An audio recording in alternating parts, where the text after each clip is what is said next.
What's up everyone? Welcome back to my channel. In this week's Blu-ray collection video, I am showing you every single thing I own with a vampire in it. If you're new here at my channel and love physical media content, you are definitely at the right place. Hit the red subscribe down below as well as the like button, but most importantly that notification bell so you don't miss any future content. Now for some reason my entire life, I've always gravitated towards vampire movies. I'm not really sure of the reason why. Some people like werewolves. Some people enjoy other scary monsters. For me, it's always been vampires. And I'm actually happy that I decided to do this video because whenever I have to pull out movies from my collection to do videos like this, it makes me realize how much I have of something or don't have. I honestly thought I had more vampire movies than I did. And I have a decent amount, but I do want some more in the collection because I do enjoy vampires. So there's a lesson learned. I need more vampires. So when I'm Blu-ray hunting, I will be on the lookout for more vampire movies. But let's get started with the oldest vampire title in my collection.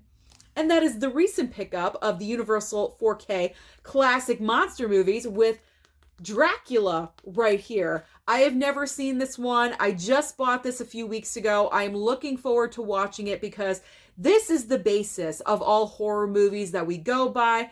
These are the OGs right here. This is old school horror. You gotta respect where it all started. So I'm looking forward to watching this one eventually. Not really sure when I'm gonna get to it, but hopefully soon, because we're still in the month of October and I'm kind of running out of scary movies, well, that I pulled anyway, so I might fit in Dracula, I might not.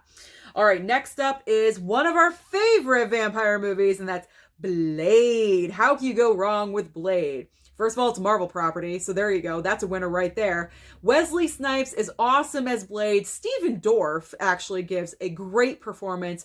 It's gory, it's bloody, it's fantastic. So Blade is awesome. Yes, I picked up the trilogy as well because I did want the second and the third. I hope those ones also come out on Steelbook format in the future.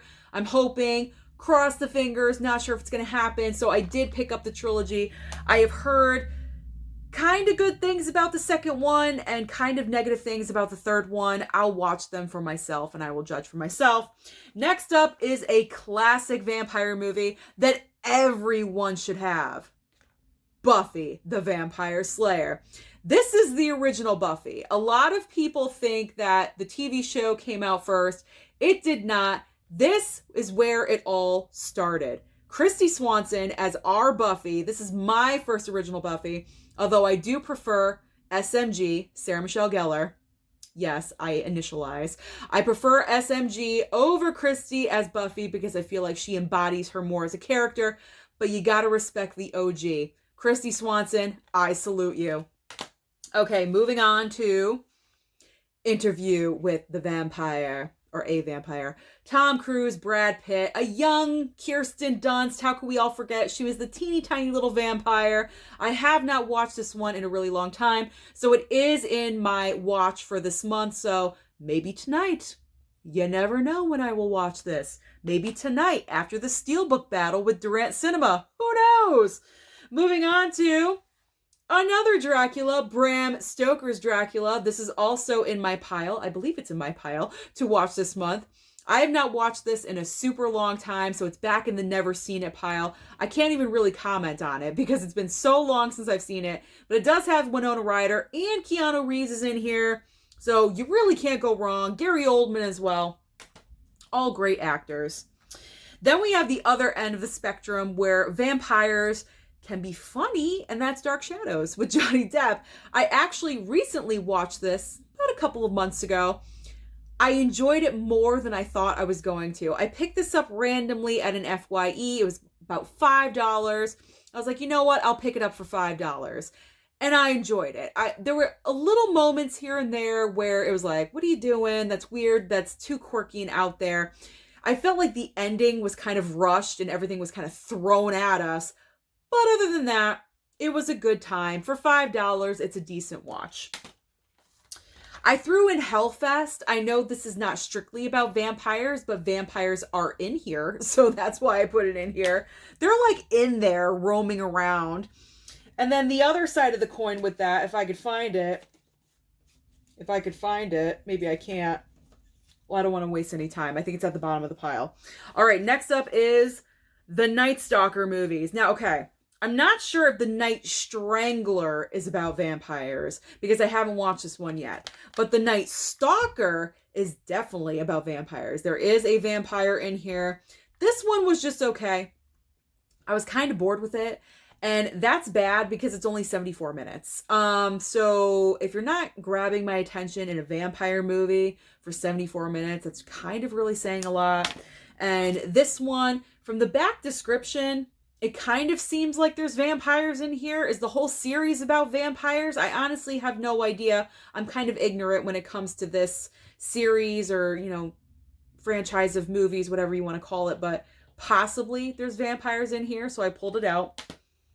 Next up is another one from the 80s that you would think I would love and adore, but I was kind of like, nah, okay with it. And that's The Lost Boys. I wanted more. I expected a little bit more out of this one. I wanted more blood, more gore. Kiefer Sutherland is great in this part, don't get me wrong, but I wanted it on another level. It was like here, I wanted it up, like beyond and up there. It was kind of tame. The performances, as far as the vampires go, weren't outrageous. Like I just wanted more juicy, more outrageous. You know what I'm saying? I wanted more out of it. Now this next one, I did not even buy. It was sent to me by a subscriber, and that's John Carpenter's Vampires. And I watched this one and I loved it. I had a great time with it. James Woods, Daniel Baldwin's in here. Enough said. I'm sold. This was great. The opening setup, the opening scene was fantastic. They are vampire hunters. They have their whole routine down of what they're doing. It was just great. It's unlike anything I've ever seen before, and it was a lot of fun. So whoever sent this to me, I forget who sent this, but thank you so much for sending this to me because I really enjoyed this one. Up next is another movie sent to me by a subscriber, and that is Bordello of Blood. I've never seen it. Well, it's in the never seen it. I have seen it like bits and pieces, but that was a long time ago. So I really cannot go into detail, but I do have it. So eventually that will get watched. Up next, we have some Underworld. So I picked up the first Underworld. I still have not watched these yet, by the way. And then I found the collection. Best Buy was having a sale, I believe in store. I picked this up in store. Yes, having a sale in store. So I picked it up, full-on collection for about $30, I believe. So I figured that was a decent deal, but I still haven't watched them yet. I will get there, no worries. This next one is a recent purchase, and that is Sundown. Sundown, the Vampire in Retreat. It's got vampire in the title. There's fangs on the cover, so there you go. It's about vampires. It's looking pretty interesting. You got this guy on the back looking all weird and menacing, so I have not watched this one yet, but I'm excited to do so.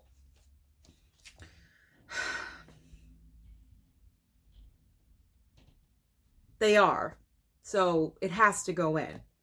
We won't talk about it any further. We won't talk about it any further, except for when it comes to these ones. It comes to these ones. You guys knew I had these. I'm hanging my head in shame. You knew I had these ones because you've seen them in prior videos. They got cool covers, okay? They were $5 a piece, and my mom bought them for me at Walmart, and they're just really cool covers. So let's move on to another movie, and that is 30 Days of Night. This one is amazing. It takes vampires to a whole different place where you never expected. They look different. They don't look like the regular vampires that you're used to seeing again and again and again. They have a weird look to them. They have their own language. Creative. That's why I love this one. Very, very creative, unlike anything you've ever seen before, and it's a great setting and story. So I highly, highly enjoyed this one. You can pick this up at Best Buy always for like $4 or $5.99. It's always at a low price. Highly, highly recommend that you get that. And last but not least, this is the movie I was searching for, of course, at the very bottom, and that is Bloodfest. It's not strictly all about vampires, but there are vampires in the movie. So that is my entire vampire movie collection. Now do you see what I mean? I need some more vampires because I love them. Let me know down below what's your favorite vampire movie. Don't forget to like and subscribe, and I'll see you next time.